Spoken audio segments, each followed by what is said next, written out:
Hello बच्चों, calculus वाला में एक बार फिर से आपका स्वागत है। तो आज बच्चों मैं कैलकुलस वाला की तरफ से अगले साल 2024 के लिए प्रीवियस ईयर 2022 का प्रीवियस ईयर क्वेश्चंस लेकर के आया हूं, जो बाइनोमियल थ्योरम बहुत ही उम्दा क्वालिटी का क्वेश्चन है बच्चों। अब जेई का फॉर्म भी निकल गया है, आप लोग फॉर्म भरो और कस के कंसेप्ट गेन करो और अगले साल के लिए पूरा वेल प्रिपेयर हो जाओ। तो चलिए हम बिना समय बर्बाद किए हुए सीधे आपको क्वेश्चन पर ले चलते हैं, क्योंकि समय आपका बहुत ही क्रूशियल हो गया है, बहुत ही इंपॉर्टेंट समय है। चलिए तो सीधे क्वेश्चन लेते हैं। आपको बाइनोमियल थ्योरम का जो 2022 जेई का ही है, ये क्वेश्चन है आपका, find the term independent of x in the binomial expansion in the expansion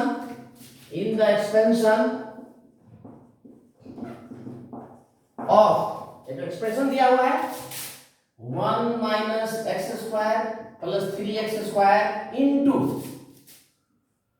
5/2 x cube minus 1/5 x square raise to the power 11 and x is not equal to 0।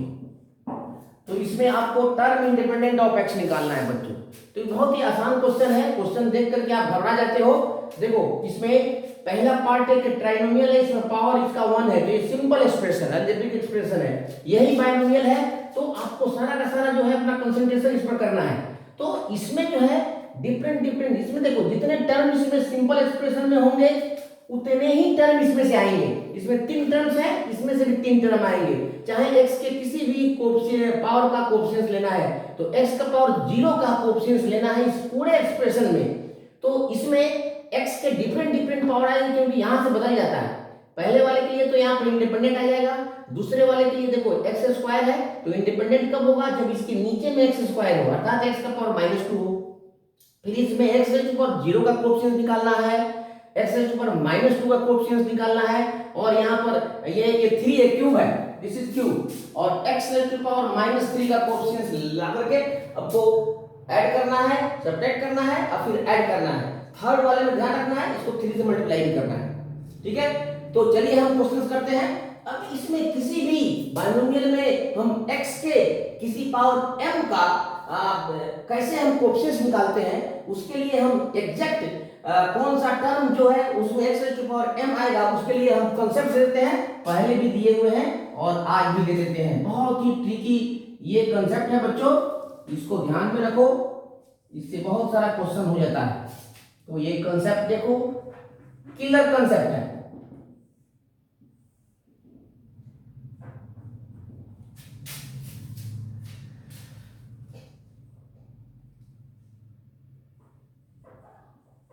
Term containing x raised to power m in ax raised to power b plus b by x raised to power q, x raised to power q whole raised to power n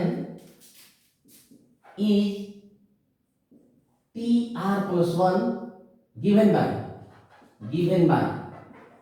देखो tr plus 1 यही होगा इसमें, तो ये हुआ NCR और इसमें रख देना ये total AX P raise to power आपका हो जाएगा n-r और B by x raise to power Q raise to power R। Where इसी R का वैल्यू निकालना है। R इज इक्वल टू होता है directly NP minus M by P plus Q। ये निकल जाएगा R का वैल्यू, तो इसमें डाल देंगे तो टर्म दैट पर्टिकुलर टर्म निकल जाएगा। तो सारा का सारा ध्यान बच्चों यहाँ पर कंसंट्रेट करना है, इस पर, इसको देखो, इस पर रिसर्च करो और इसको अप्लाई करो। अगर एक दो क्वेश्चन में इंडिपेंडेंटली अपने आप इसको यूज कर दिया तो समझो कि जेई में जितने भी क्वेश्चन आएगा बाइनोमियल का आप आसानी से कर लोगे।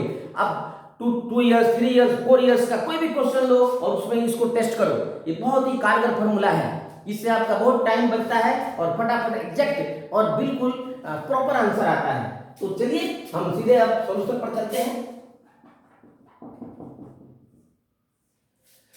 एक्सप्रेशन पहले लिख लेते हैं, expression is equal to 1 minus x, इससे क्लियर होता है x cube into 5/2 x cube minus 1/5 x square whole raise to the power 11। ठीक है, तो इसमें है therefore term independent, therefore term independent of x will be equal to, देखो यहां से 1 इंटू कोएफिशिएंट ऑफ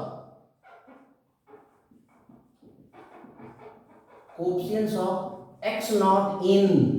देखो इसको ध्यान में, तो इससे निकालते हैं कि इसमें से कौन सा हम कोएफिशिएंट लेंगे, तो इसी में लेंगे। 1 कांस्टेंट है तो इसमें x नॉट का आएगा 5/2 x cube minus 1/5 x square raise to the power 11 plus नहीं, यहां माइनस है तो माइनस लिखो, माइनस 1 इंटू कोएफिशिएंट, इसको फॉलो करो, और x यहां पर 2 है, एक्स स्क्वायर है, तो x raise to the power -2 का कोएफिशिएंट इसमें लेना पड़ेगा ताकि दोनों पावर का सम 0 हो जाए, ये कांस्टेंट टर्म आता है।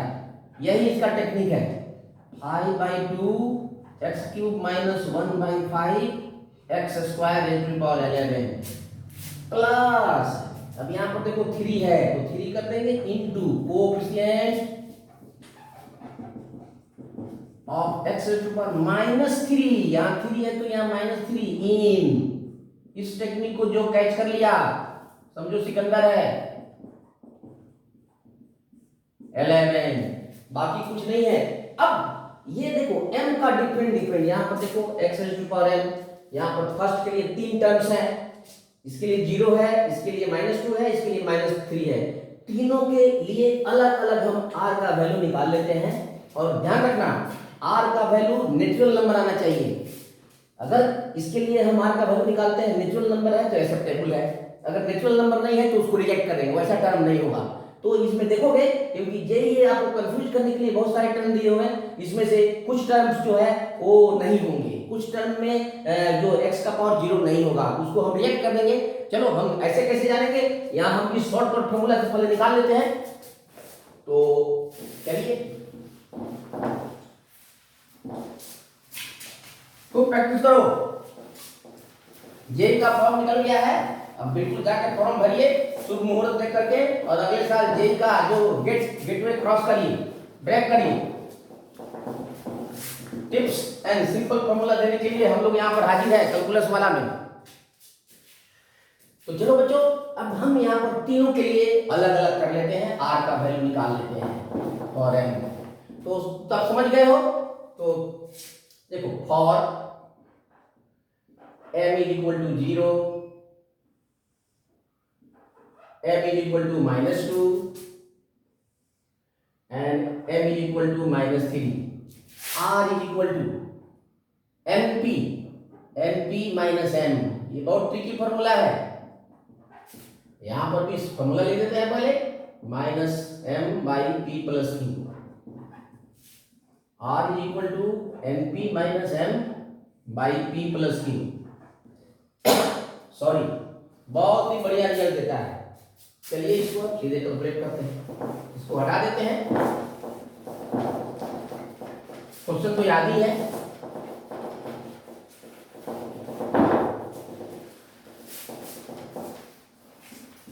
देखो यही सब फॉर्मूला है, तो इसके लिए r इक्वल टू हो जाएगा आपको 11 है, और p आपका दिया हुआ है 3, p 3 है,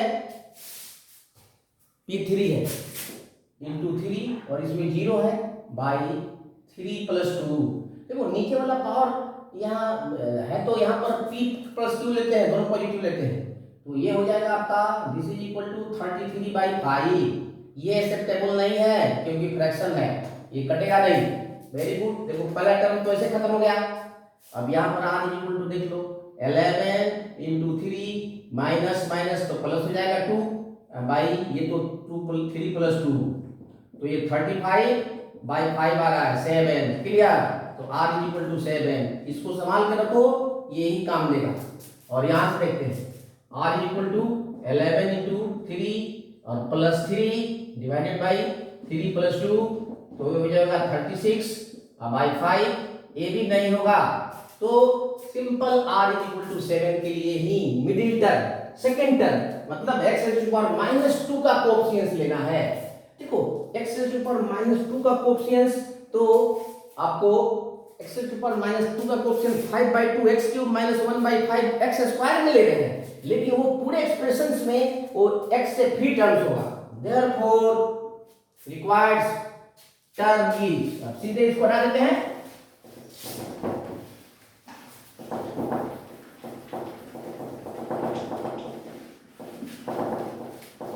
बोर्ड भी बहुत स्टिकी है।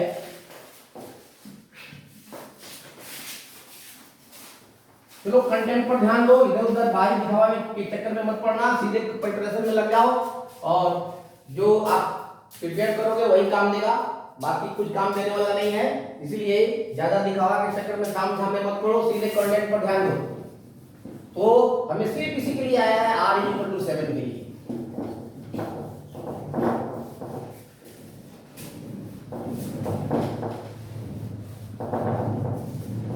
इसमें 0 होगा, इसमें 0 होगा, ऐसा कोई टर्म नहीं होगा।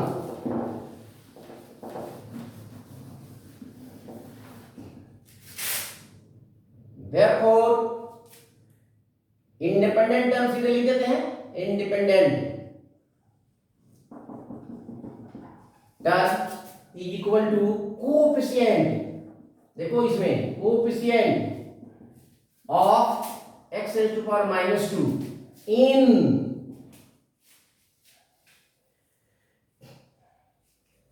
यहां से लिख देते हैं पहले, ये तो हो जाएगा 0 1 into 0 -1 into coefficient of x raise to power -2 in 5/2 x³ - 1/5 x² raise to power 11, और यहां पर भी होगा +3 इंटू 0, तो ये तो होगा नहीं, तो सीधे यहां ले लेते हैं 0 और यहां पर ले लेते हैं माइनस। तो यहां के लिए m कितना है, इसके लिए m का वैल्यू है आपका आया हुआ है, r का वैल्यू आया हुआ है हमारा 7, r का वैल्यू इसके लिए 7 आया हुआ है, तो 7 ले लेते हैं। ये हो जाएगा आपको NCR a raise to power n minus r b raise to power r होता है। ऐसे बायनोमियल थ्योरम अगर a plus b raise to power n हो तो जनरल टर्म में होता है NCR, तो ये हो जाएगा आपको और +3 इंटू 0 दैट इज 0, यही हो जाएगा -11 C7 और a का वैल्यू यहाँ पर है, तो देखो 5/2 x³ rays to power 11 - 7 4 into -1/5 x² और रेज़ टू पावर आपका 7।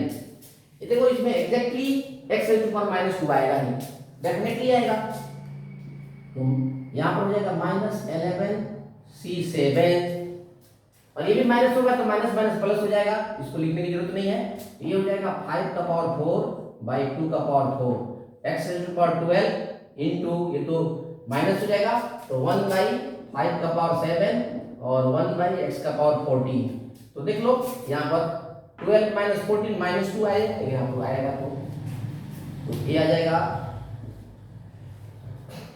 कोएफिशिएंट्स ऑफ, तो ये हो जाएगा कोएफिशिएंट यही होगा 11 C7 और 5 raise to power 4/2 raise to power 4 into 1/5 raise to power 7 और into x raise to power -2, तो यही आपका कोएफिशिएंट होगा। therefore coefficient, therefore term is equal to, सीधे इसको ले लेते हैं 11 C7 इंटू, और यार काट दो, कैंसिल करो, ये कट जाएगा, ये 3 आएगा, तो हो जाएगा आपको